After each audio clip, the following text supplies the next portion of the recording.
The McDonald's snack wrap is back. You brought it back. Ranch snack wrap. Spicy snack wrap. You broke the internet for a snack. Snack wrap is back. Ba-da-ba-ba-ba. Finding a new job is stressful. But with Indeed, it doesn't have to be. Just fill out your Indeed profile with your skills, experience, and desired salary. The more you fill out, the better your matches will be. And hearing from hiring managers will be 2 times more likely. Relax. That's your Indeed profile sending opportunities your way. Indeed, the world can work better. This episode is brought to you by Nespresso Virtuo Coffee Machines. Ready to enjoy the bold flavors of barista-quality Nespresso iced coffee at home? Simply fill a glass with ice and press the brew button on your Virtuo Pop machine to enjoy rich double espressos roasted to stand up even when chilled. Refreshingly bold iced coffee. Refreshingly easy to make at home. Visit Nespresso.com to shop now. Welcome to the New Books Network. I'm Chris Holmes, and this is Burned by Books. Here you'll find interviews with writers you already love, like Jennifer Egan and Rebecca Makkai, mixed in with up-and-coming voices like Alexandra Kleeman and Rumaan Alam. You'll find us wherever you listen to podcasts, but check out previous episodes at burnedbybooks.com and on Instagram and Twitter at burnedbybooks. Let's start the show. When you've just come off of the success of a novel about a woman in her 30s whose boyfriend is leaving for a mission to Mars and whose best friend is an octopus, whatever you write next is going to be conventional in comparison. But that's not the case with Gina Chung's dreamy, visceral, magical, mystical short story collection, Green Frog, which manages all the verve and creative play of her debut novel, Sea Change. The stories of Green Frog expose you to a whirlwind of science-fictional, fantasy, and folklore visions of love, loss, grief, and anger. There's a recipe for how to cook and eat your own heart, a story of foxes intent on revenge, a lost child reborn in a robotic form. But even the stories with a more traditional through line carry the power to shock and surprise, even in the depiction of quotidian life. Green Frog gives Korean Americans protagonist billing, making the culture, language, and religion of immigrant families feel alive and familiar, even as Gina seeks to puncture stereotype and expectation. These are stories that have a drive and an internal machinery for propulsive plotting, but they also persist. They mull and turn in your brain, and they are very welcome guests. Gina Chung is a Korean-American writer from New Jersey, currently living in New York City. She is the author of the amazing novel Sea Change, which was longlisted for the Center for Fiction First Novel Prize, an Asian Pacific American Award for Adult Fiction Honor, and a 2023 Barnes & Noble Discover Pick, and a New York Times Most Anticipated Book. A recipient of the Pushcart Prize, she was the 21-22 Center for Fiction Susan Camille Emerging Writing Fellow and holds an MFA in Fiction from the New School. Welcome to Burned by Books, Gina Chung. Thank you so much for having me, Chris, and for that beautiful introduction. Very happy to be here. I'm so pleased that you're here. I've already said, but I adore Sea Change, and I found it really to be a kind of triumph of literary fiction in the sense that it cares about the feel and sound and texture of language, and that it is also a page-turner that plays with genre in all sorts of interesting ways. Short stories are their own very exciting form, kind of laboratories of experiment, but I'm interested in how your process changes when you're moving from the novel to the short story, and what you think are the affordances and abilities of each form, and what are the accompanying limitations? Yes, thank you so much for that question. Yeah, I think the biggest key difference for me in sort of like writing process between a novel and short stories is that with short stories, I really don't outline anything at all in advance. I usually start from like a pretty intuitive, sort of visceral point where it's like either a voice or an image that comes to mind for me. And then I just kind of write into that. And I can usually tell within the first, like, few paragraphs or so if it's going to be, a typical short story or, maybe something slightly longer. With a novel, though, I should also mention that my novel Sea Change, it actually started out as a short story. So that was one case where like my usual kind of writerly radar was a little bit off in that, it was a longer short story and I brought it to a writing group that I had at the time.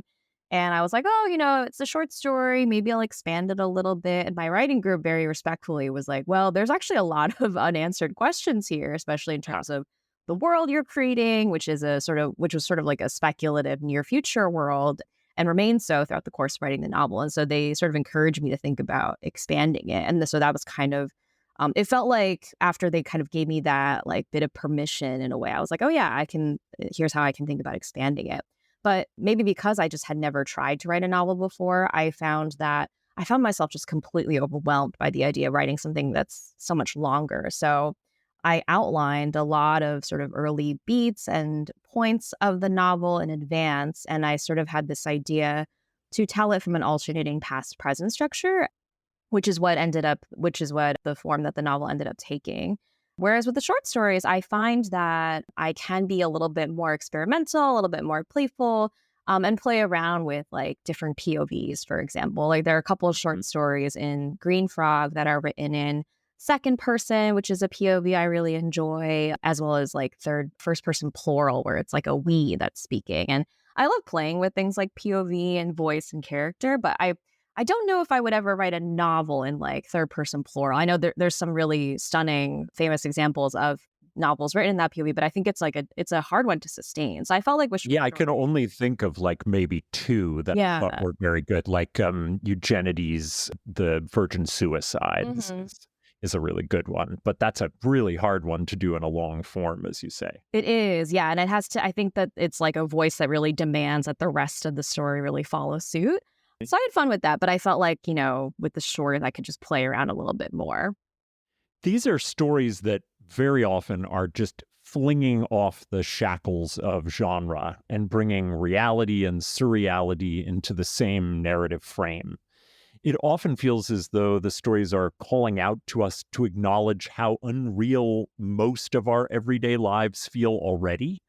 When you engage in this kind of cross-pollination of the real and the surreal, what does it allow you to do, and what emerges from that process?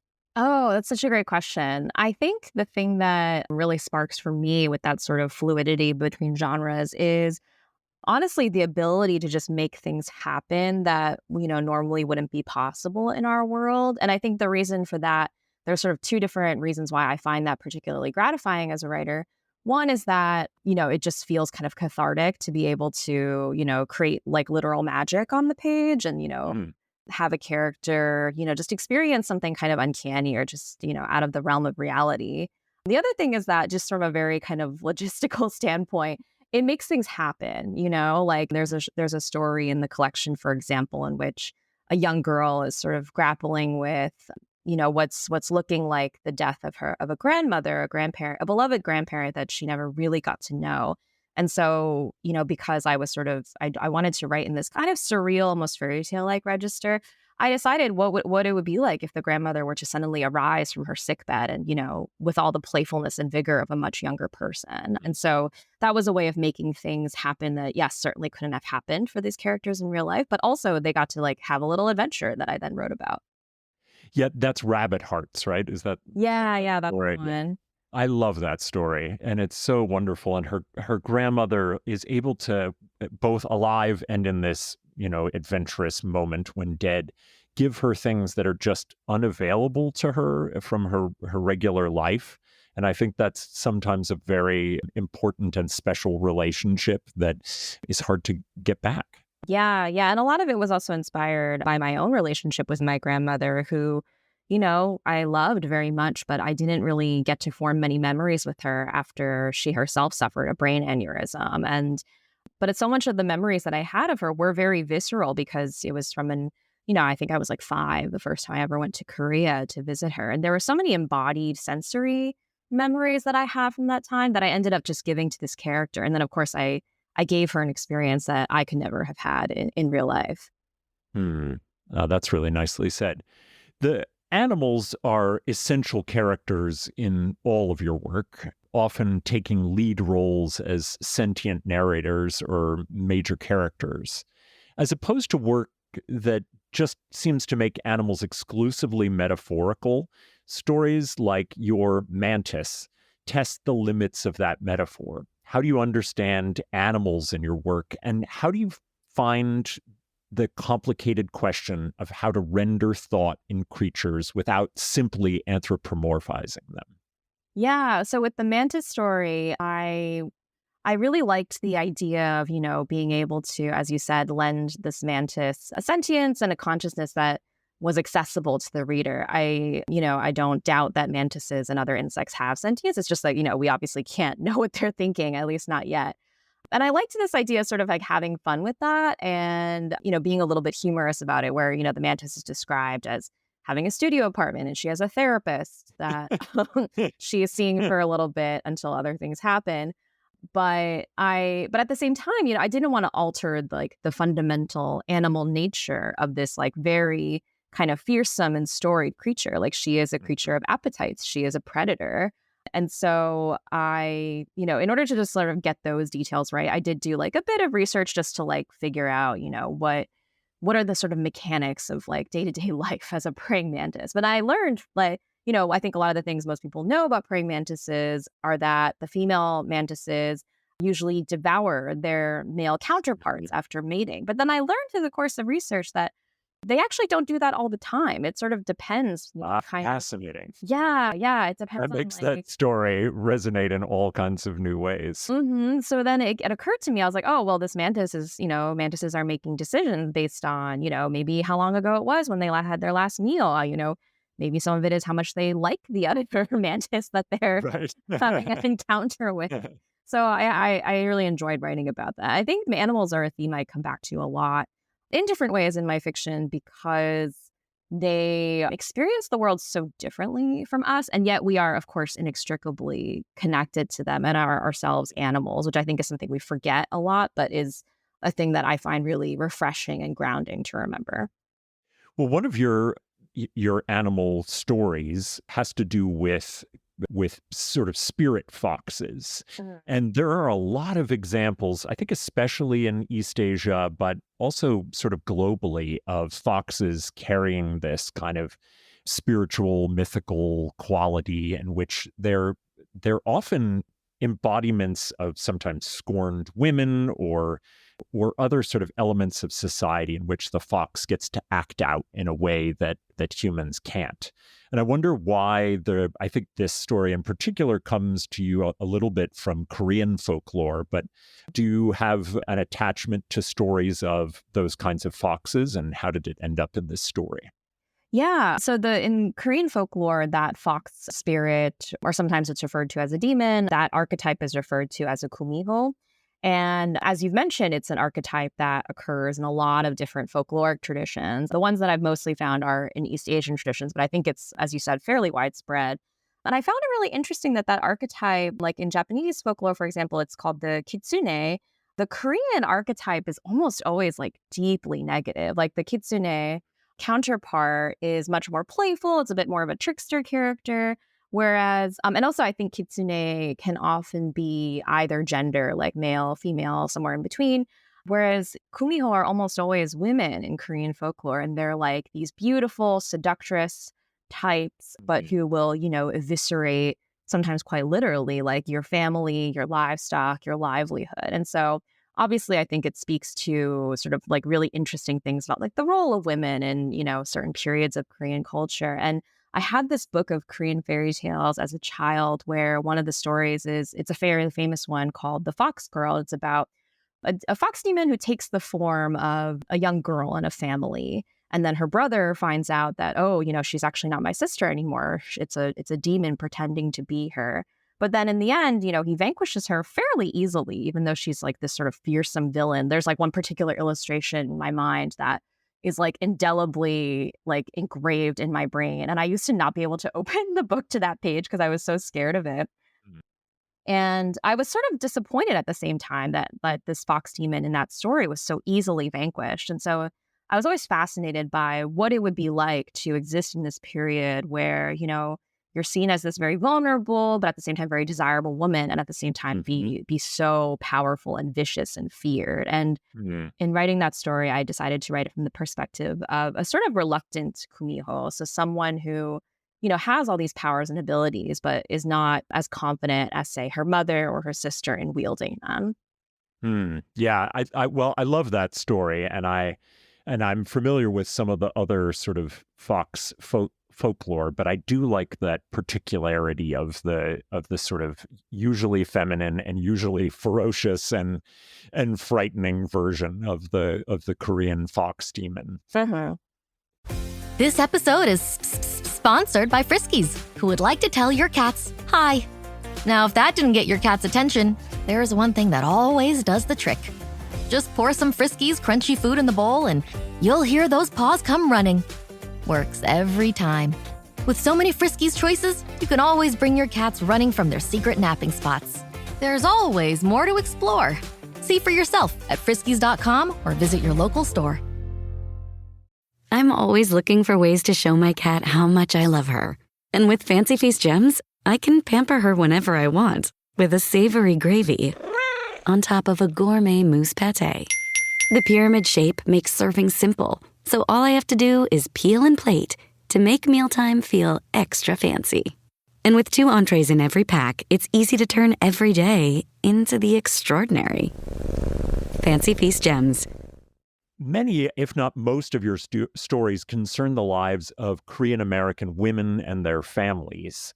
When I spoke to the writer Gina Chung, he talked about what it was like to really not sort of see Korean or Korean American figures in culture until really sort of late high school, college for himself. And it still feels like a highly underrepresented group in American fiction. And I wonder if you felt any sort of pressure in representing lives when the sample size is small, and perhaps worrying over the fact that some people might ask your work to stand in for a sort of false universal of Korean experience.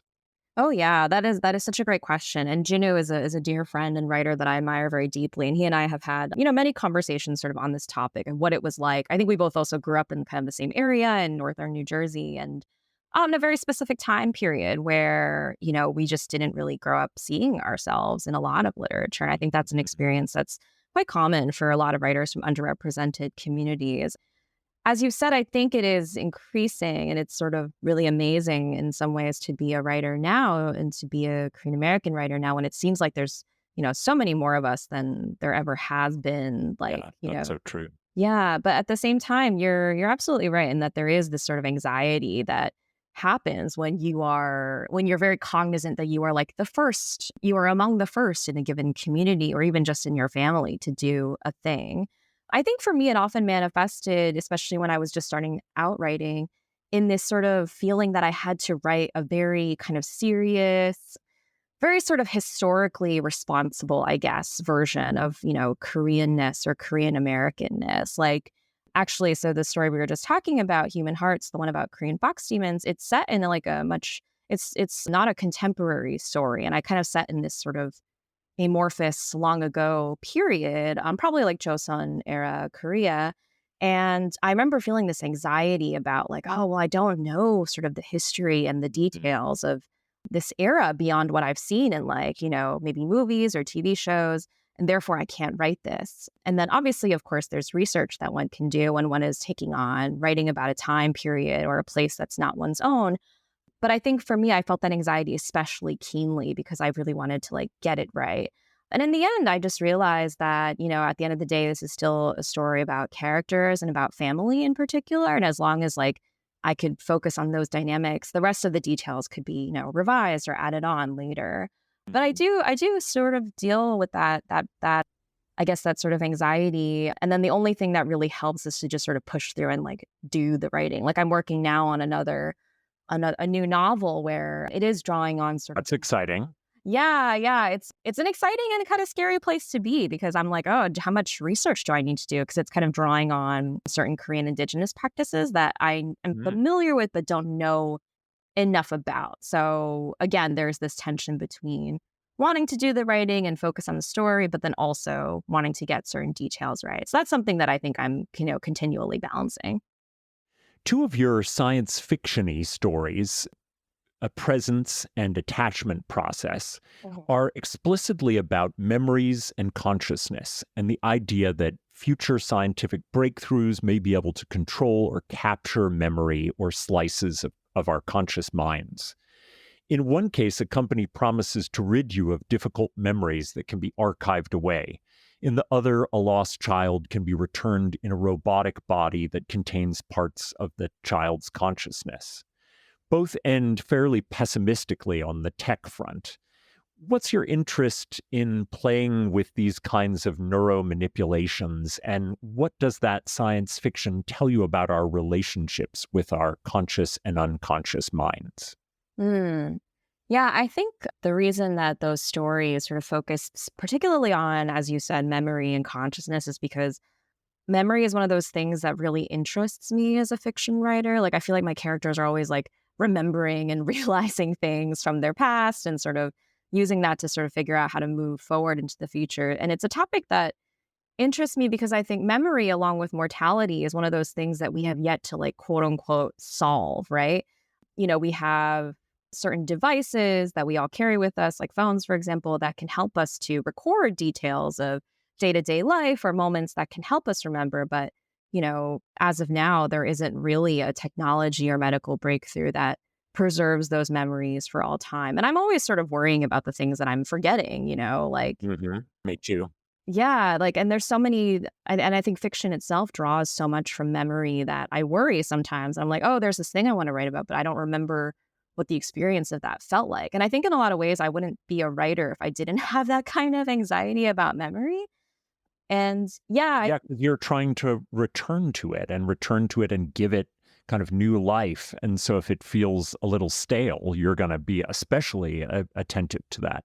yeah, absolutely. And I really appreciate that you mentioned that, the stories themselves they're not necessarily on the side of, like, the tech, right? Like the sort of solution that these companies purport to provide for the people who are suffering in these stories. At the same time, I didn't want it to necessarily be like a judgment or an indictment on anyone who would seek out those kinds of solutions. I think, if some of those technologies were available to us, I think a lot of people would avail themselves of it. And I think it's because human life is hard. There's a lot of suffering that comes with being human and, loving people and being a person who is connected to and dependent on others. And there's a line, I think, in the story Presence where the protagonist mentions that, something along the lines of, like, you can never go broke overestimating the ability of the human's desire to avoid feeling pain. I think that's really true.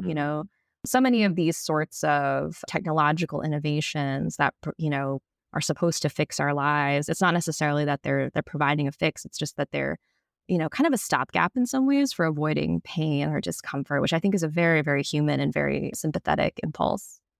Oh my goodness, yes. You put that so perfectly in the story and now, and yes, I feel that rather distinctly. So you've got a thing for hearts in this collection. You got how to cook and eat your own heart, rabbit heart, and human hearts. Many of your stories are about heartbreak, loss, and grief.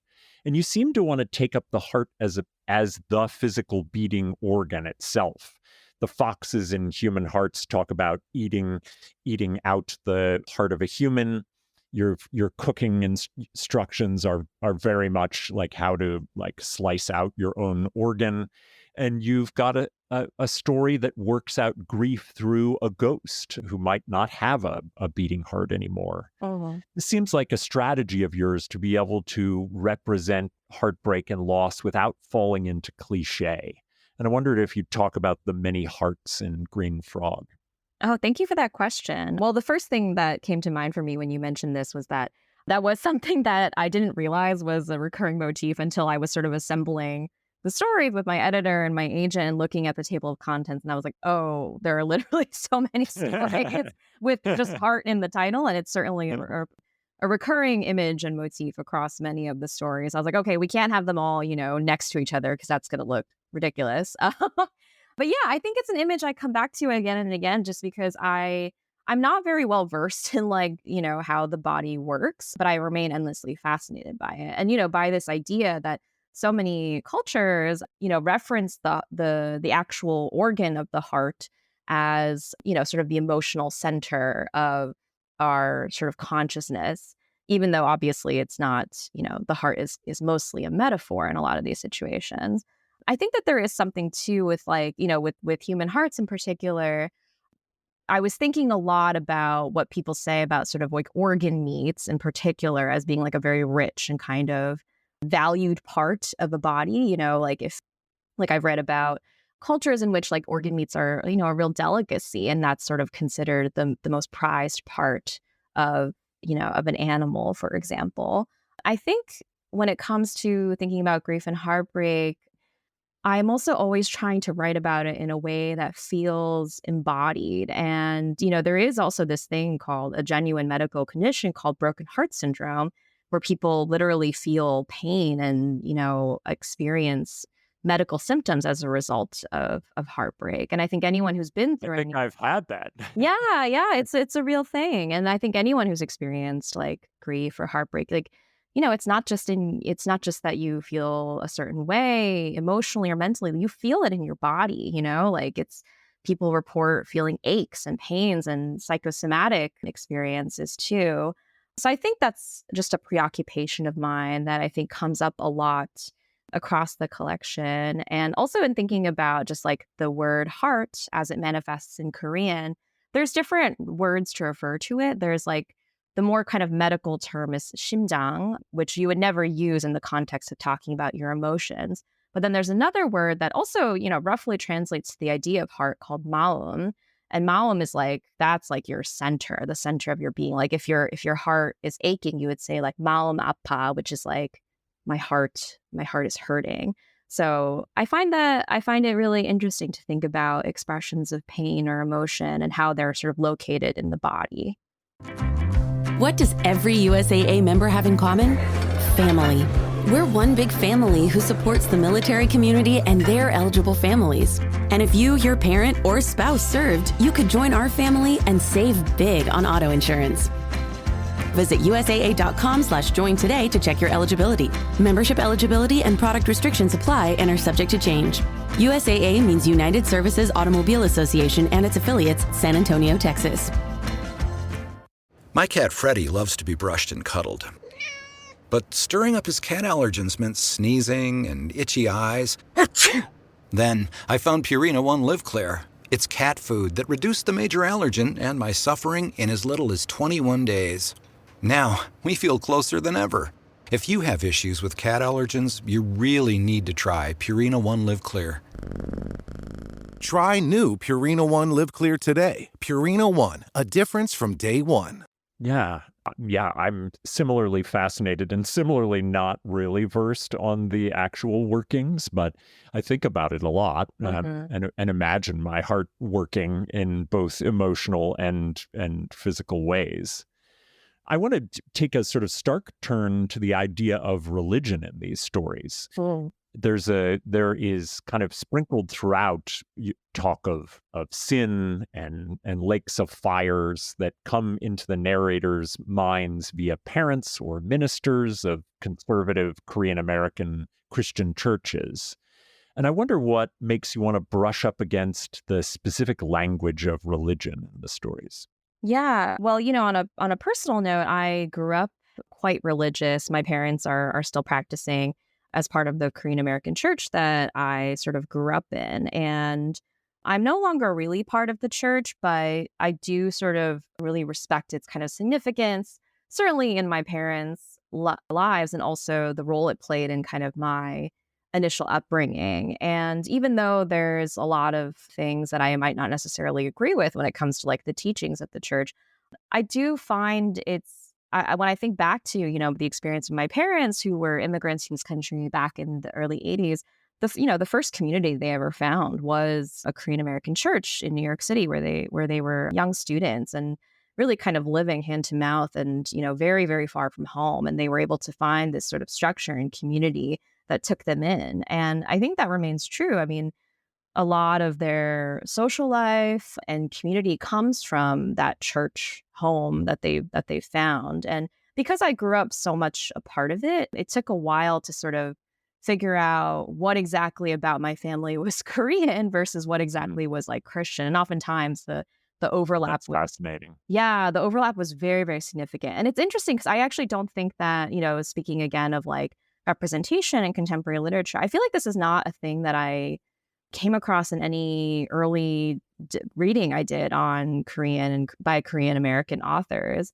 Interestingly, there's that Netflix show Beef that came out, I think. Yeah, that's last a great year. show. Yeah, where that was like a look at, the Korean American and immigrant church life of the characters. And I was like, wow, I've never thought I would see this depicted on like a mainstream successful TV show. But for those who know, it's like such a strong part of a lot of Korean and Korean Americans' lives. And I wanted to depict in the stories the sort of dual nature of these places. In some ways, they can be very policing, sort of very, yeah, in a lot of ways, there's a lot of like criticism and gossip that tends to happen, which I had a lot of fun depicting in The Fruits of Sin, which is about a gag full of like gossipy church ladies. But also there's a way in which there's a lot of love and like understanding and sort of mutual generosity that tends to happen in those spaces too, that I wanted to be fair about in the depiction. Yeah, and I think you're so right that it is yet another sort of underrepresented vision into an immigrant community's life. And I can think of maybe a couple TV shows where it's a little bit more prominent, but many less novels. So I'm glad to have it here. Mm. Before I let you go, Gina, I'd love to know a little bit about what you've been reading and loving recently, and if you have any recommendations for Burned by Books listeners. Yeah, so I mentioned earlier I'm working on a new novel, which is, I'm not talking about too much, but it is going to be a horror novel, I'm hoping. And Hey. so, yeah, it's a genre that I love. And so I've been really steeped in reading horror, including a book that I'm currently in the middle of called Our Share of Night by Yes, Mariana. I love that. Yes. Oh my gosh. It's so good. It's so creepy. I need to stop reading it at night because I will just stay up until, ungodly hours. But yeah, it's an incredible, dark, supernatural horror book that's also, spans decades in Argentina's political history, specifically the dictatorship. So it's a really fascinating, very, very just rich read. And then I'm also reading a book that comes out tomorrow, actually, Tuesday, May 7th, a book called Cinema Love by my friend Jiaming Tang. And the log line for this book, let me make sure I get it right, is it's that it's a novel about gay men in rural China and the women who have married them. And it sort of coalesces around, this movie theater where the men go cruising for love. And sort of the emotional beating heart of this novel is not just these men and their desires and this space that they inhabit, but also the desires and ambitions of these women. Some of whom know about their husbands and some of whom don't, and sort of the emotional fallout that happens over the years. So yeah, That sounds so good. Yeah, those are two books that are, very much on my mind lately and that I would highly recommend. Well, I have yet to get Cinema Love. I'm excited to jump into that, but I'll send a reckon for Our Share of Night by Mariana as one of my favorite of that horror / kind of historical delve into dictatorship genre. Most of all, I want to recommend Green Frog by Gina Chung. This is such an amazing collection. It's so varied, it holds her so well. I think it's amazing. Congratulations, Gina. Thank you so much, Chris. And it's been a real pleasure to get to talk to you. And I hope we'll have chances to do it again. Yeah, likewise. Thank you so much for having me. This has been such a joy. Well, that's all from me for now. My thanks to the brilliant Gina Chung for coming on to talk about her short story collection, Green Frog. You can find links to purchase Green Frog and all of Gina's recommended books at the website, burnedbybooks.com. There you'll find all of our previous episodes, links to buy a podcast t-shirt, and ways to get in contact.